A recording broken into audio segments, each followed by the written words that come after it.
আবারও চলে গেছিলাম গাছের হাটে। কি কি গাছ কিনা যায়, আসলে নতুন ছাদ পাইছি আলহামদুলিল্লাহ, আল্লাহ যা করে ভালোর জন্যই করে। এখন শুধু গাছ লাগানোর পালা। তাই খালা শাশুড়ির বাসায়ও গেছিলাম, যাই ওই যে একটা লেবুর গাছ তুলে আনছিলাম। হ্যালো, আসসালামু আলাইকুম সবাইকে, কেমন আছেন? আশা করি ভালো আছেন। আমরা যে নতুন বাসায় আছি সেই বাসায় এখন ছাদ আছে, যেহেতু খালা শাশুড়ির বাসা নিজের বাসার মতো এখন হয়ে গেছে।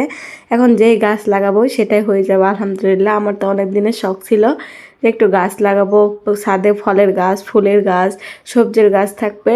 সবাই যেভাবে হারভেস্ট করে খায় আমরাও খাবো। তো ইনশাল্লাহ আলহামদুলিল্লাহ আল্লাহ যা করে ভালোর জন্য করে। তো শেষমেশ খালা শাশুড়ির বাসায় আসছিলাম।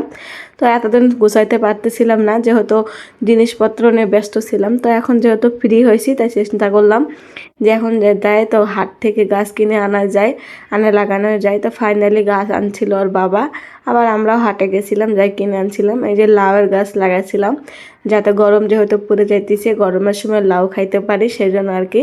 আর এখানে পেয়ারার গাছ ছিল, মানে থাই পেয়ারা নাকি, এরা খালা শাশুড়ির বাসায় এমনি হয়েছিল।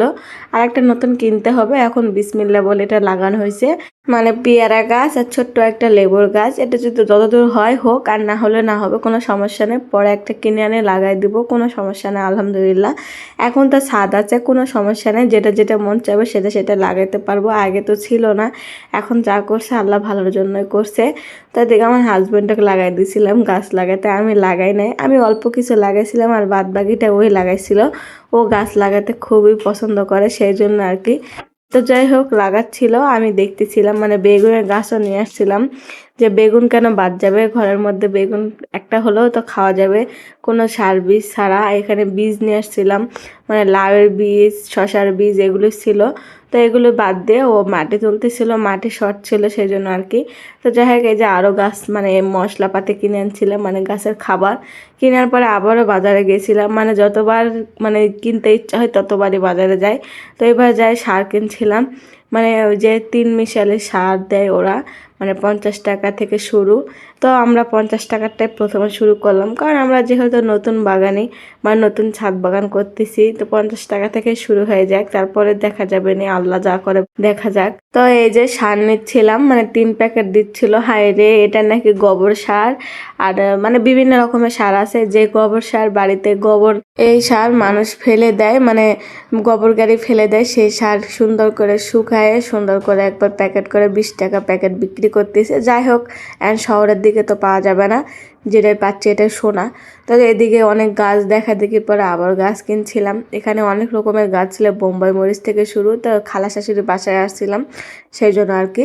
তো গাছ নিয়ে মানে ঢুকতে পারতেছিল না, গাড়ি নিয়ে অনেক কষ্ট করে ঢুকতেছিল। এদিকে আমার মেয়ে তো হেভি খুশি, যার দাদির বাসায় আসছিল। তা যাই হোক, এদিকে দাদির বাসা ঘুরে আমরা চলে আসছি নিজেদের বাসায়। নিজেদের বাসায় আসে এখন কি করব, গাছ তো লাগাতে হবে। গাছ লাগানোর জন্য মাটি এগুলো প্রস্তুত করতে হবে। পরের দিন আবারও 2-3টা গাছ কিনে আনছিল মেয়ের জন্য, ফুল গাছ, আর একটা বাতাবি লেবু, আর একটা কিসের জন্য গাছ ওর বাবা বলতেছিল। তো এই যে ফাইনালি গাছ আমাদের লাগানো হয়ে গেছে। অনেকগুলি গাছ নিচের যেগুলো গাছ ছিল সেগুলোও নিজের উপরে রাখাই দিয়েছি। আর এই যে কমলার গাছটা এত সুন্দর হয়েছে, ফুল ফুটতেছিল নতুন করে। আলহামদুলিল্লাহ, দেখা যাক এই বছর হয়তো বা কিছু খাইতে পারবো। কেমন হলো অবশ্যই জানাতে পারেন।